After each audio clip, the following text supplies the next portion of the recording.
C-Night Windrunner 3 5000X series yung nasa atin.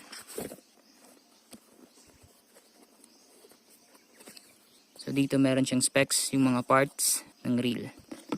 Dito nakalagay yung reel, manual. Meron din siyang kasamang dalawang extra na spacer. Check natin yung reel. Ito yung mga master. Sobrang ganda. Ito yung handle niya mga master. Meron na siyang direct drive.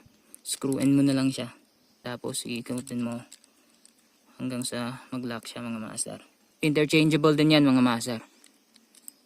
Pwede din natin yung ilagay sa kabila. Tatanggalin mo lang yung handle.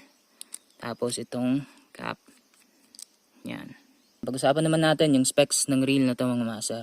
So yung meron tayo is 5000X. Yan yung size. Pero available din to from 2000 to 6,000. Meron naman siyang 9+1 bearings mga master. Yung mga bearings na ginamit dito, sealed bearing. Saltwater rated din talaga tong reel na to mga master. At yung gear ratio niya is 5.2:1. Malaki din yung diameter ng spool niya. Check natin yung loob. Yan. Meron siya nito mga master. Seal. So hindi yan mapapasukan ng buhangin at tubig alat. Ito yung drag system niya. Meron siyang triple disc carbon. Sa loob naman. So ganda yung technology niya.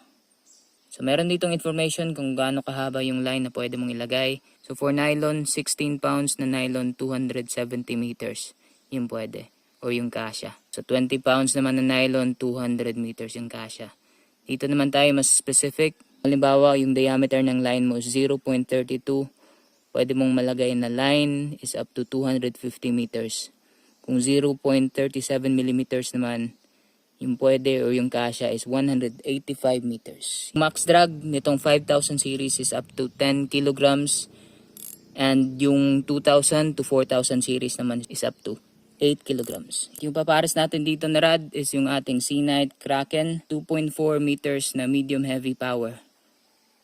Spin rod mga master. Bagay na bagay talaga. Yan o. Pangmamahunt mga master. Sana makadali to.